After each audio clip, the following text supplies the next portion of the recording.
उत्तर प्रदेश में सरकार चला रही समाजवादी पार्टी के प्रमुख मुलायम सिंह यादव के साथ टकराव में उलझे और इस लड़ाई को केंद्र तक ले जाने वाले वरिष्ठ आईपीएस अधिकारी अमिताभ ठाकुर को राज्य सरकार ने सस्पेंड कर दिया है। इससे पहले पुलिस महानिरीक्षक रैंक के अधिकारी ठाकुर ने केंद्रीय गृह मंत्रालय से संपर्क कर अपने खिलाफ दायर रेप के मामले की सीबीआई जांच कराने की मांग की। ठाकुर ने मुलायम द्वारा धमकी दिए जाने की शिकायत पुलिस में दर्ज कराई है।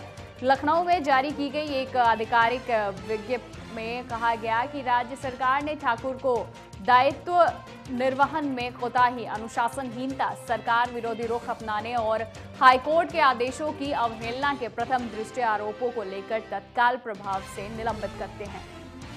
तो विज्ञप्ति के अनुसार विलंबन की अवधि में ठाकुर डीजीपी कार्यालय से संबंध रखेंगे और डीजीपी की मंजूरी के बिना राज्य मुख्यालय से बाहर नहीं जाएंगे। वहीं ठाकुर ने कहा कि मुलायम के खिलाफ शिकायत दर्ज कराने के बाद उन्हें इस तरह की कार्रवाई की आशंका थी।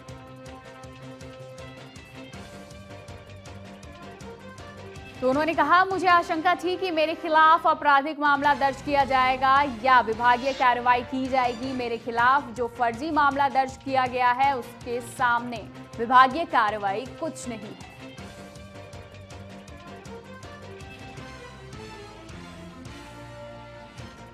चलिए, इस खबर पे ज्यादा जानकारी के लिए हमारे साथ हमारे संवाददाता विशाल रघुवंशी जुड़ चुके हैं। विशाल, हालांकि पहले इनकी तरफ से ये स्पष्ट कर दिया गया था कि मेरे पास जो अभी विभागीय कार्रवाई मुझ पर हो रही है, जो केस दर्ज किया गया, ये तमाम चीजें होनी ही है और साथ में ये भी कहा था कि मुलायम सरकार की तरफ से उन्हें धमकी भी दी जा रही है।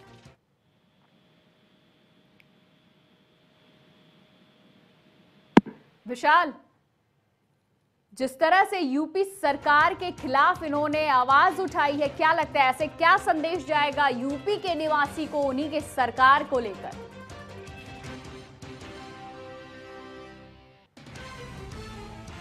चलिए, उनसे हम दोबारा जुड़ने की कोशिश करेंगे, लेकिन सरकार विरोधी रुख अपनाने का भी आरोप लगा है इन पर और हालांकि जो केस इन पर दर्ज हुए हैं उससे बहुत ही कम बता रहे हैं ये कि विभागीय कार्रवाई तो होना निश्चित ही था, तो इसमें कोई आश्चर्य की बात नहीं है। लेकिन सवाल यहाँ पर ये खड़े हो रहे हैं कि यूपी सरकार के ऊपर यहाँ पर एक बहुत ही बड़ा दाग लगता नजर आ रहा है, क्योंकि एक वरिष्ठ अधिकारी इस तरह के सवाल खड़े कर रहा है कि यूपी सरकार की तरफ से मुलायम सिंह की तरफ से इन्हें धमकी भी दी जा रही थी।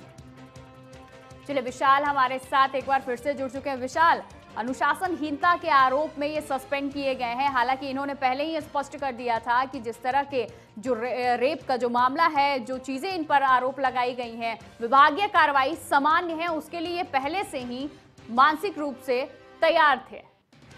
देखिए, अमिताभ ठाकुर के ऊपर जो कार्रवाई हुई है, ये माना जा रहा था कि ये आज या कल में होनी ही थी और ये तय था बिल्कुल, क्योंकि खुद सीधे तौर पर उन्होंने जो टक्कर ली है वो मुलायम सिंह यादव के खिलाफ जो शिकायत करने पहुंचे थे, उसके बाद से ही उनके ऊपर आनंद फानंद में देर शाम को उसी दिन रेप का मुकदमा दर्ज कराया गया था।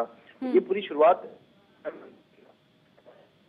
यहाँ तक कि जो धमकाने तक के आरोप लगाए गए थे, उसके बाद से ये पूरा जो प्रकरण था वो शुरू हुआ था। हालांकि जब मुलायम सिंह यादव ने फोन करके दावा किया था अमिताभ ठाकुर ने, वो धमकाया, उसके बाद तो उन्होंने एफआईआर कराने की मांग की थी मुलायम सिंह यादव के बाद।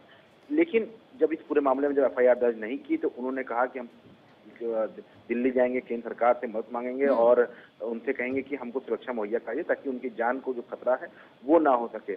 ऐसे में कल उनके सस्पेंड कर दिया गया, वो दिल्ली में मौजूद थे। आज लखनऊ लौट रहे हैं और उन्होंने साफ तौर पर कहा इस पूरे मामले लेकर वो कोर्ट में जाएंगे।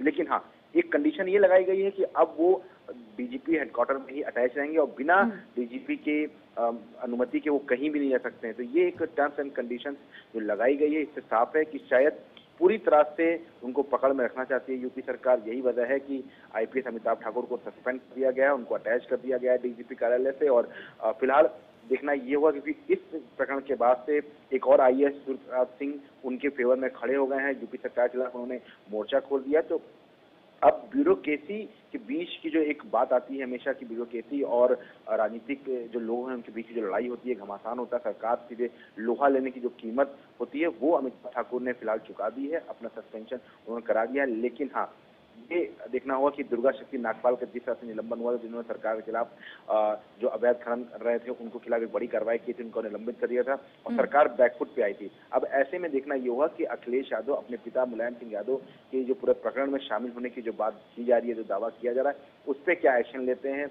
उस पर क्या अब आगे की कार्रवाई होती है, क्या निलंबन वापस होगा अमिताभ ठाकुर का, इस तरह के कई सवाल अब खड़े हो गए हैं। और फिलहाल ये मामला अब कोर्ट में भी जाने को बिल्कुल तैयार है और आज या कल में एक PIL दाखिल की जाएगी अमिताभ ठाकुर की पत्नी नूतन ठाकुर की तरफ से और ये पूरे प्रकरण की CBI जांच कराने की मांग भी की जाएगी। जी चलिए, बहुत बहुत शुक्रिया आपका तमाम जानकारी के लिए विशाल।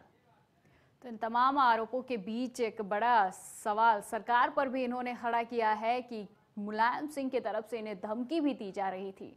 तो CBI जांच के बाद ये पूरा मामला जो है वो सलटेगा और गुत्थी सुलझेगी और तब सच निकलकर सामने आएगा।